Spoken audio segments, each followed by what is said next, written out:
What is that? What's that, Ellie? Just having a look. Good morning, Emma McQuaid. Good morning. So what's on the agenda for today? Snatching. Yeah. What was that all about? I can do it.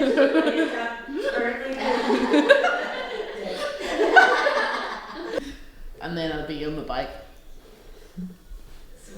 Oh yeah. Buckwheat with apple, pear and grape. Eat naked pouches that we're testing, and some nice eat naked jam. Is this allowed to go in? Is that a secret product? Just It's thinking. in now. There we go.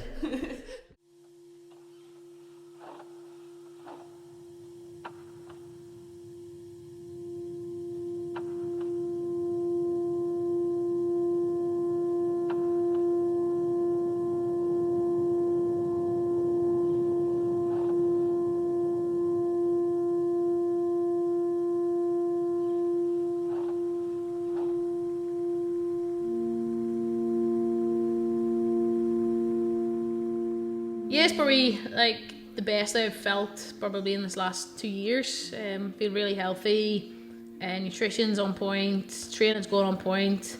Yeah, everyone feels really, really good. Yeah, obviously being able to breathe again for the first time in a year and a half is awesome. Obviously we didn't know I had asthma. Now being diagnosed with asthma, being put on the right inhalers. Yeah, I've obviously like PB'd like all my aerobic training from starting the new inhalers, so that's obviously really good. We've properly dialed in nutrition even more so than normal, like food timing and stuff like that there as well, so I think that's made a difference as well, because all my weights and everything's shooting up. Yeah, it's just a dream come true. I'm really looking forward to just getting there now, seeing how I perform obviously on the big stage. I've wanted it for so long, so it'll be exciting just to see how it all unfolds. This will be 5 years of work to get to this point, so it's really exciting now. For me, it's just enjoying every single second from qualifying to getting onto the games floor. If I hadn't started working with Eat Naked, like I definitely don't think recovery, nothing would be the same. My diet typically has been shocking. I just never really took it seriously. I would have just ate if I was hungry, and probably ate even if I wasn't hungry, kind of thing. So weight for me, I always would have been like closer to 70 kilos, and whenever I first started I think I was like 72 kilos and 24% body fat, and now I'm down to like 64 kilos and 11% body fat. So, and obviously a lot healthier as well for that. So I'm performing as well, recovering well. So it's probably the biggest part for me has been the nutritional change. Just having my own gym. I used to work in a global gym, and that was all I knew was global gym, spin classes, body pump classes. And then obviously once I started really enjoying CrossFit, I was like, this lifestyle isn't for me anymore. And I had my PT and I did PT, but I didn't really pursue it as in me being my own boss. So then obviously I set up my own wee home gym, PT from home now, have my online coaching business. So CrossFit has completely changed everything for me. I think, well, probably it just goes with everything. Like if you eat well, you feel good. I kind of think that, like, you eat rubbish, you feel rubbish. Yeah. Like more so like going from personal experience, like my partner David just would have ate sandwiches and went and had potatoes and gravy, whatever, in the evening, and now he eats a little bit more healthy, and he actually does feel a lot better for it. So like even just for like the general public, it's not even just for athletes, like general public, if you eat good, you do feel good. So why did you choose to work with Eat Naked? Just purely by how clean the food is. No, there's a lot of food companies out there that have meal prep, but it's not actually good quality food. And Eat Naked, like, it's kind of in the name. It's good, clean food. So for me, I knew I just wanted to work with the best. for me, that's who I got with.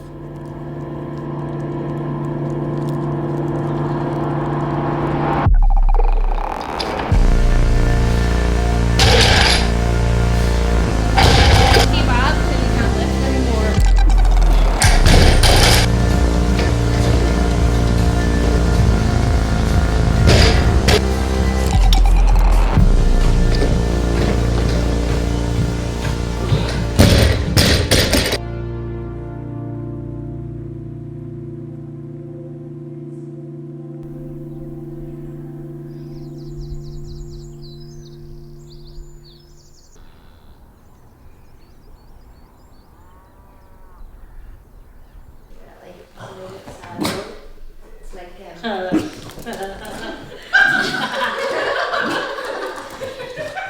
Not a fan. that's everything. You have to take care of your body from the inside out and the outside in, and every element of it. With it being, nutrition and to keep yourself injury free, and it is, as I said before, it's all of those little small things that Emma works really well with. It's all the prehab stuff, just to make her robust. The word prehab's maybe not a good thing, but it is. Athletes need to make themselves robust to try to prevent injuries. And it's what Emma does, and she looks after that really, really well, and she's in tune to her body. And it's the one thing I've really noticed with the progression over the last 5 years is Emma understands her own body really, really well now, and she's really in tune to it. I always remember before I'd met Emma, one of the first conversations I'd had with her coach at the time was like, I've got this phenomenal athlete coming through, just need to stop her like going to McDonald's. Yeah, that's definitely long in the past. Is that no comment? But joking aside, actually, since she has come on to the Eat Naked programme, the niggles have decreased, and I think that's keeping the food good, has kept the kind of the inflammatory levels in her body at bay, so that she doesn't seem to get as many tweaks and as many things going on.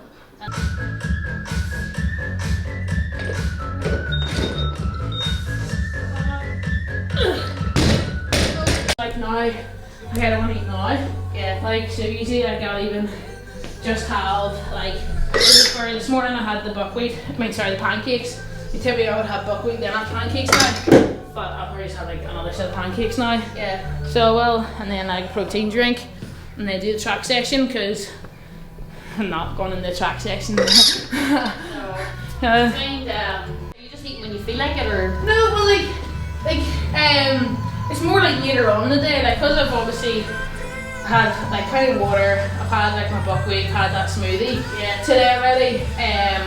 Like now, probably just I'll have something, but it's the later evenings. Yeah. So it is just making sure straight away after the run, it's getting the carbs drinking straight away, versus I would have just drove home. Yeah. And then probably called in David's mum, called them at food. So it's now like just, because he's like the most important one as soon as you finish cardio, is to get it in. Yeah. So now I'm like, as soon as the cardio is finished, I always have it like pre-ready. Yeah. So I'll make it before we go, and I'll have it for straight after. So that's probably just the main one.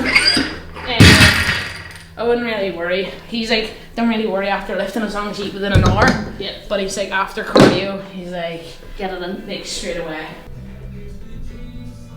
I'm gonna wake up some morning and he's just gonna be sitting over my bed like, yeah. Would have got a normal one. I was like, frick. So what's the plan now then, Emma?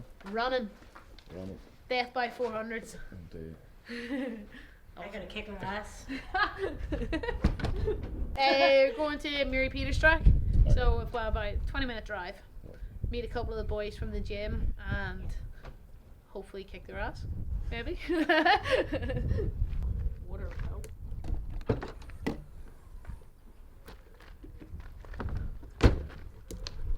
Me, Jesus, he's following, yeah? Yep. Track? Yeah.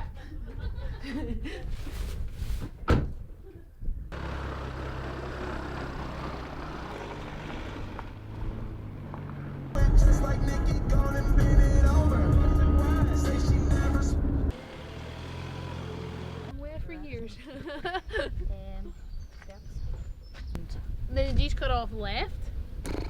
did you go straight down to the traffic lights? You couldn't have went to the traffic lights. You go to Hill Hall as well.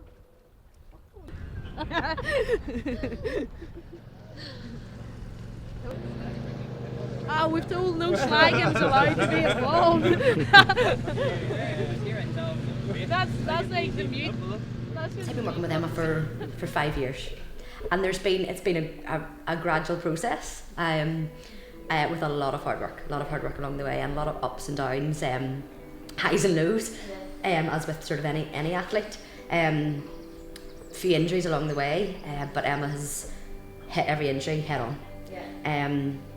As a wise person once told me, rehab is just training in the presence of injury, and Emma has definitely hit every rehab process like that. Just training in the presence of injury, keeping whatever training going that she can, and working at all the tiny, boring, non-sexy exercises that makes an athlete a good athlete. It's not just all of the exciting things that you do in the gym. It's all of those, all the accessory work and all of those wee small bits and pieces that all really help. It'll vary. Every week will vary. As over the process, sometimes there will be specific injuries that you're having to deal with, and work on that actual injury and work through the injury process with that. Other times it'll just be Emma will come to me and like, right, no, do you know what, I'm feeling great, but can you just have a look at me move and see if there's anything tight, anything we need to kind of make sure it doesn't turn into an injury, and work on that and work through that. So every week we'll just discuss how things are going and what needs worked on, and sometimes it's just like everything's going great, but I had a really heavy upper body session and my thoracic spine's tight, so let's get the thoracic spine loosened out so that we can keep the shoulder blades moving nicely, which will keep the keep the shoulders moving nicely and prevent it turning into anything else. Other times it could have been more heavy on the legs, maybe the back and the lower back's a bit tight, so we need to work on loosening it out, and then I said sometimes it is specific injuries that we need to work on, but it'll just vary week on week. But we every week when we come in, there's always a bit of a chat to begin with, and how's things going, and where do we need to go from there, really. Yeah, it's absolutely awesome having the guys come and join me for the track session. All of them are obviously of a good long stride, so for me obviously to be chasing them all the time, it's a great push. It is for sure. You get your ass kicked every day, so yeah, it does nothing for your confidence. No, it's just left the same weights. Yeah, everyone knows what it is to push, and what CrossFit is a sport rather than a fitness routine, I suppose. Yeah. But it all gets them interested, and they like to follow her. And I would say 80% of them don't know who she is whenever they're training beside her, and then they see her on a Facebook post somewhere and realise she's one of the fittest in the world, so they don't feel so bad when they get their ass kicked.